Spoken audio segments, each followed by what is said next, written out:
Salut à tous, la team OL, Tourem Show pour OL Fan TV. Très heureux les gars de vous retrouver pour une nouvelle vidéo automnale.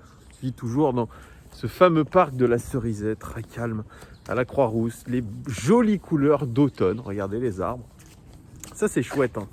Franchement c'est une belle période. Bon, il y a une petite tempête cette semaine, malheureusement il y a le Covid, toujours les masques et la situation a l'air de s'aggraver, mais quand même l'automne est là. Les températures sont plutôt pas mal. Je suis d'ailleurs trop couvert pour les températures. Il fait environ une vingtaine de degrés cet après-midi. Et je crois que c'est à peu près partout pareil. En France, peut-être plus dans le sud-est quand même. Ça, c'était le point météo. Les gones, j'espère que vous allez très bien. Merci en tout cas d'avoir été si nombreux à notre OL Live TV avec en invité spécial Pierre Ménès. Franchement, c'était très chouette. J'espère que vous êtes régalés autant que nous. Il devait rester 45 minutes à la base et il s'est régalé lui aussi. Il est resté 1h30 avec nous. Si vous n'avez pas vu la vidéo, je vous invite à la revoir en replay sur cette chaîne. Il y aura un petit best-of aussi dans la semaine de ses meilleures interventions parce qu'on a parlé de l'Olympique Lyonnais, on a parlé du PSG, on a parlé un peu de tout. Et c'est ça qui est intéressant quand on est avec ce genre de personnage, ce genre de journaliste. C'est qu'on peut parler de tout. Pareil, OL Live TV, vous en avez l'habitude maintenant avec toute la team, que ce soit Couquinho, Jordan Ménet, que ce soit avec Julien Legon ou alors encore Paul Cachelou. Vous en avez l'habitude, les gones. Ça sera avant le match à 20h, les compositions d'équipe en direct avec nous. Ensuite, débrief à la mi-temps et débrief à la fin du match contre Monaco. Voilà, donc soyez au rendez-vous, les gones. Cette vidéo, elle est spéciale avant-match de ce match contre Monaco. Ça sera dimanche à 21h, notre pain quotidien, comme j'aime le rappeler, cette fameuse Ligue 1 Uber Eats.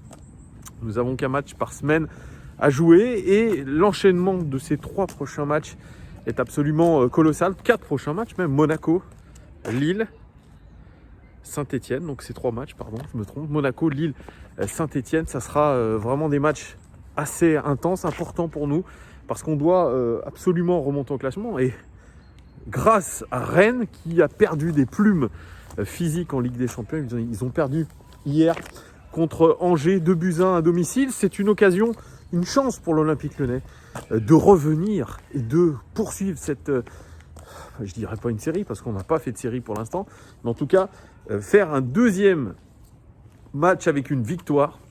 Et ça, on l'espère, puisque la semaine dernière, je vous le rappelle, nos gones se sont imposés contre Strasbourg. Alors, l'AS Monaco, ils sont 8e de Ligue 1 avec 11 points. Ils sont juste une place devant nous. 6e selon les expected points avec 12 points. Vous voyez, donc ils sont plutôt cohérents avec leur début de saison. L'équipe de Niko Kovac, ancien entraîneur du Bayern Munich. J'en reparlerai plus tard parce que lui aussi a fait une conférence de presse. Voilà, chaque entraîneur fait une conférence de presse avant le match. Ils ont marqué 10 buts, ils auraient dû en marquer 11, très cohérent aussi. Ils ont encaissé 9 buts, ils auraient dû en encaisser 7. Vous voyez, c'est une équipe absolument cohérente depuis le début de la saison.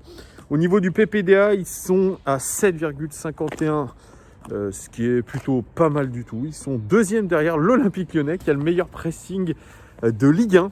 Et oui, ce sont les passes autorisées à un adversaire avant une intervention défensive. Eh bien, on aura sur le terrain dimanche à Lyon, à huis clos. On aura les 2 meilleurs pressings de Ligue 1. Ça, c'est quand même assez hallucinant. C'est même très... On risque d'avoir un beau match pour ça, rien que pour ça. Oui, parce que selon les expected points, toujours, les points attendus, l'OL devrait être premier de Ligue 1. Donc, tout n'est pas acheté, évidemment, même si on aimerait être plus haut. En tout cas, c'est, avec cette victoire contre Strasbourg, le début d'un retournement de situation pour l'Olympique Lyonnais. En tout cas, je l'espère fortement. Au niveau des meilleurs buteurs, Ben Yedder, 4 buts depuis le début de saison. Le meilleur passeur, c'est Kevin Volland, ancien attaquant du Bayer Leverkusen, qui a un début de saison un petit peu compliqué. Kevin Volland tout de même, mais c'est le meilleur passeur de cette équipe. Dernier match, 1-1 contre Montpellier, alors qu'ils étaient en supérieur numérique, les Monégasques. C'est pas un bon résultat. 80% de possession, voilà, ça c'est la possession moyenne je crois de Monaco, c'est 70-80 sur ce début de saison. Ils sont une composition en 4-3-3, soit exactement la même compo que nous face à Strasbourg. Alors Niko Kovac, l'entraîneur monégasque, il est passé en conférence de presse. Je vais vous donner un petit peu sa conférence de presse. Nous avons travaillé les phases offensives à l'entraînement ces 2 dernières semaines durant la trêve internationale pour avoir une meilleure réussite dans les 30 derniers mètres. Nous n'avons pas été assez réalistes devant le but, ça c'était contre Montpellier. Malgré les occasions que nous sommes créées, il faut trouver plus d'espace, plus de décalage dans ce type de match où l'équipe est très resserrée dans l'axe. Oui, parce que c'est pareil, il en reparle un petit peu plus loin dans la conférence de presse. C'est un petit peu la même situation que l'OL. On doit gérer beaucoup de blocs bas et c'est le cas aussi de cette équipe de Monaco. Mais ça, j'ai envie de dire, c'est monnaie courante pour les équipes qui dominent un petit peu leur championnat. Même si l'OL ne domine pas forcément le championnat, mais en tout cas les grosses équipes, les dites grosses équipes, eh bien, sont souvent face à des équipes qui sont très resserrées parce que manier un bloc bas, c'est toujours extrêmement compliqué. Donc c'est ce qu'a eu à gérer Monaco depuis le début de la saison, comme nous. Il dit du match de demain, c'est un match décisif qui attend l'AS Monaco. Non, ça c'est pas lui qui dit, c'est moi qui écris. C'est un match décisif qui attend l'AS Monaco contre Lyon, surtout entre 2 prétendants à une qualification européenne qui sont au coude à coude. C'est vrai, Monaco, comme nous, prétend à une place européenne, à des places européennes, donc c'est un concurrent direct qui a mal débuté sa saison comme nous. Le point crucial devrait être la solidité défensive monégasque, qui aura l'obligation de se montrer à la hauteur de l'enjeu, alors que jusque-là elle était vraiment très frayable cette défense monégasque. Elle a même paru fébrile, mais il faudra également profiter peut-être des rares cartouches que laisseront peut-être les Lyonnais pour les monégasques. Et mettre au fond, c'est tout à fait ça.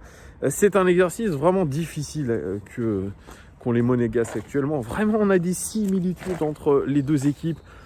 J'aimerais pas dire... Vous savez, c'est cette image entre les deux Spider-Man qu'on a vu souvent sur les réseaux sociaux. Style... c'était le même? Bah oui, Monaco est un peu dans la même situation que l'Olympique Lyonnais. C'est assez incroyable d'ailleurs, ce sont les frères ennemis. Voilà, on va dire ça comme ça, les frères ennemis. Alors, comme dit Niko Kovac, c'est un match compliqué qui nous attend. C'est pour ça qu'on joue au football. Pour vivre des grands matchs comme ça, concernant le système, les joueurs ont bien intégré notre façon de jouer, notamment en défense. On a concédé très peu d'occasions ces derniers matchs. Donc il n'y a pas de raison de changer quoi que ce soit. Et offensivement, on travaille à l'entraînement pour être plus réaliste devant. Ah tiens, comme nous, comme l'Olympique Lyonnais, évidemment. Il dit, nous sommes souvent face à des blocs bas. Donc il faut qu'on sache s'adapter. Nous avons besoin de changer notre façon de penser. Nous ne devons pas nous poser la question de savoir s'il faut accompagner les attaques ou pas. Il faut y aller. Nous y allons step by step et je crois réellement que nous allons y arriver. Je ne me fais pas de soucis. Pour être honnête, je suis assez surpris de la qualité défensive des équipes françaises. Les joueurs français sont parmi ceux qui s'exportent le mieux à l'étranger et ils ont vraiment de belles capacités, notamment au niveau défensif. De l'autre côté, on essaie d'être compact, mais c'est surtout au niveau offensif que l'on a besoin de progresser et de provoquer plus de chances de pouvoir marquer. Je m'occupe avant tout de mon équipe. On a une bonne possession autour de 70-80%, mais maintenant, on doit trouver des solutions pour s'ouvrir davantage le chemin du but. Quand je suis arrivé ici, le problème était au niveau de l'arrière-garde. Et je me suis donc appliqué en priorité à solidifier notre défense. Ça ne vous rappelle pas Silvino par hasard? On a fait quelques erreurs jusqu'à maintenant, mais je pense que nous sommes beaucoup plus solides qu'avant. La deuxième étape va être de créer plus de chances de marquer et plus de buts notamment. Nous ne sommes pas encore à 100%. Et à tout moment, nous ne sommes pas encore à 100% à tout moment pour pouvoir faire tout parfaitement. C'est là-dessus que nous essayons de travailler. Les joueurs apprennent beaucoup au quotidien et on a encore besoin pour avoir des résultats dans tous les domaines du jeu, notamment offensivement. Nous préparons chaque match de la même manière, même si on sait que ce n'est pas un adversaire aisé. Ils ont changé plusieurs fois de système sur les derniers matchs et nous devons être préparés à chaque éventualité. Il y a évidemment quelques informations que nous partageons avec nos joueurs. Je crois d'ailleurs que nous ne pouvons comparer ce match avec celui contre Rennes par rapport à l'intensité qu'il va falloir mettre. Mais sur le reste, je dois dire que nous ne changeons pas notre manière de préparer un match, que ce soit Lyon ou Brest. Voilà, c'était la conférence de presse de Kovac. Franchement, j'aurais été Rudy Garcia, j'aurais dit à peu près les mêmes choses. C'est vraiment la même chose, retrouver de l'allant offensif, même si on l'a retrouvé du côté de Strasbourg. Et ça a pu faire du bien dans les têtes Alors la conférence de presse de Rudy Garcia, 20 minutes où j'ai pas appris grand chose, voilà, comme d'habitude. Hein. Je les regarde parce qu'il faut les regarder. Je les regarde sur OL Play, parce que j'ai un abonnement qui me coûte 2,99 € par mois et que je regarde de temps en temps, notamment les conférences de presse. Alors très peu les joueurs, j'ai même pas écouté celle de Paqueta parce que je pense que c'était que de la langue de bois. Donc ça ne m'intéresse pas. J'écoute Rudy Garcia parce qu'il a peut-être quelques indices à nous donner, quelque chose d'intéressant par moment. Mais pour le reste, je regarde un petit peu One Light System parce que mes camarades y participent. Je regarde un peu les images de l'entraînement aussi. Et puis c'est tout. Donc voilà. Donc j'ai regardé la conférence de presse de Rudy Garcia qui m'a pas vraiment enchanté. Encore une fois, il parle juste des potentiels absents. Il n'y a que Denayer, je crois qu'il y a un certain pour demain parce qu'il avait un problème musculaire derrière le genou. Il doit voir pour les examens, mais sinon tout le monde est là. Guimaraes est de retour, Cacré est de retour. Qu'est-ce qu'a dit Rudy Garcia ? Eh bien, enchaîner. Enchaîner. Créer une dynamique, essayer de faire une série pour remonter au classement. C'est indispensable. Il a parlé de la très haute intensité qui a été mise à l'entraînement.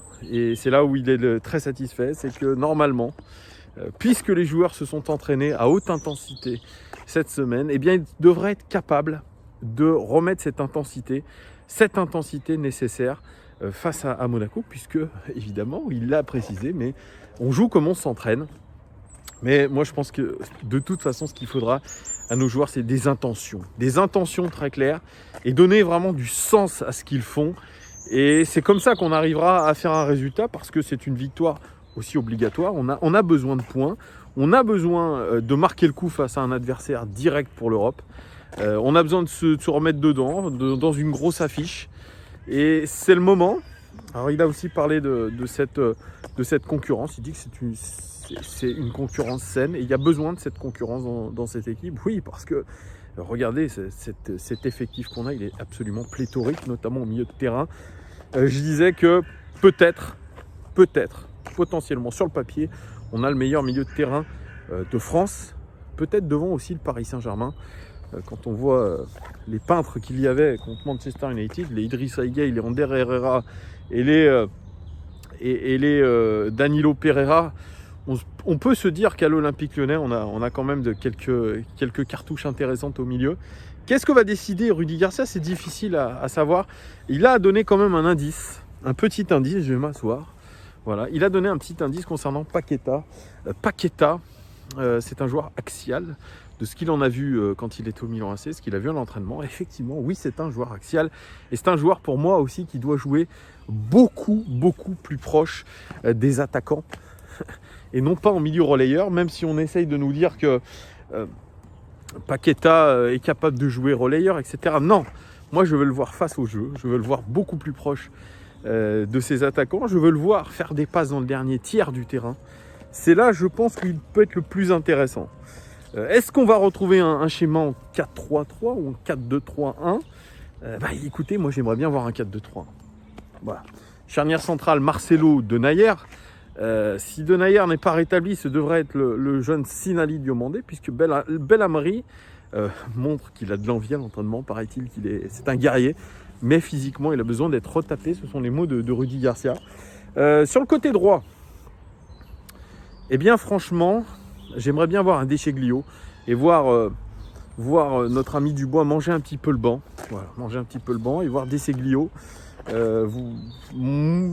essayer en tout cas de montrer sur une titularisation ce qu'il est capable de faire dans un grand match. Il en a aussi l'habitude, c'est un international italien qui a joué quand même dans des gros clubs, donc il a l'habitude de ces grosses rencontres. Donc j'aimerais le voir titulaire côté droit.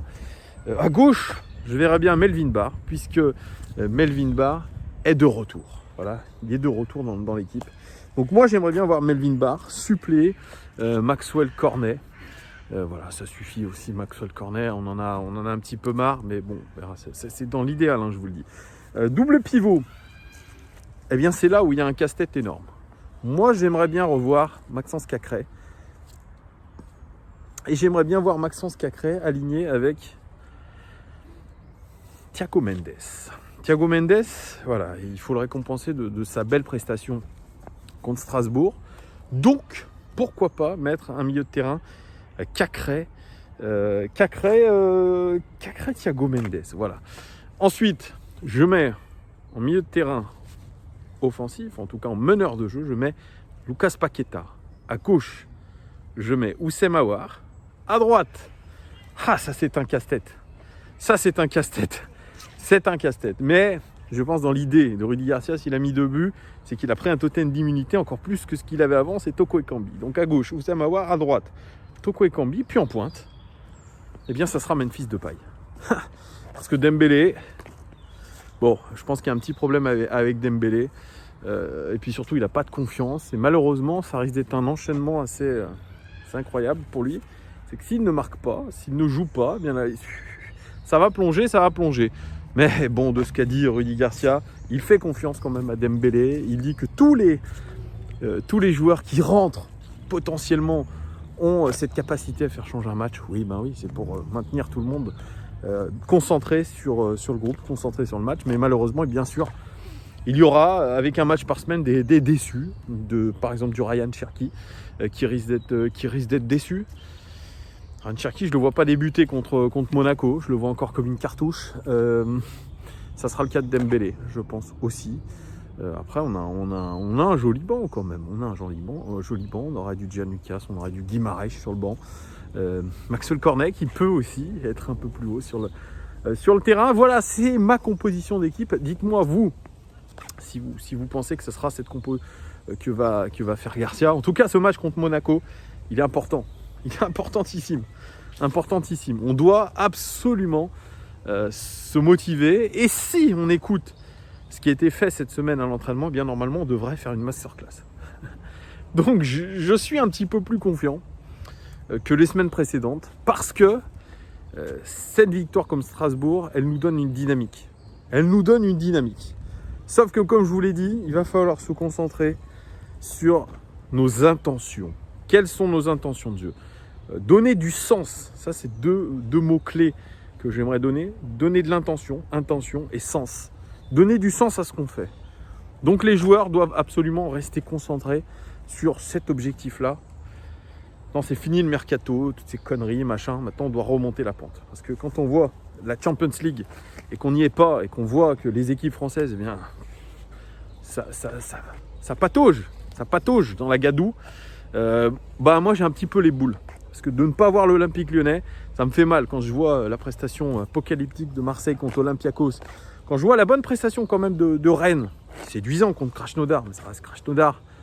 Il faut pas, c'est le deuxième du championnat russe. Il ne faut pas non plus. On a affronté le Zénith l'année dernière, c'était pas non plus extraordinaire le Zénith. Donc voilà, quand on voit le Bayer Leverkusen étrier Nice,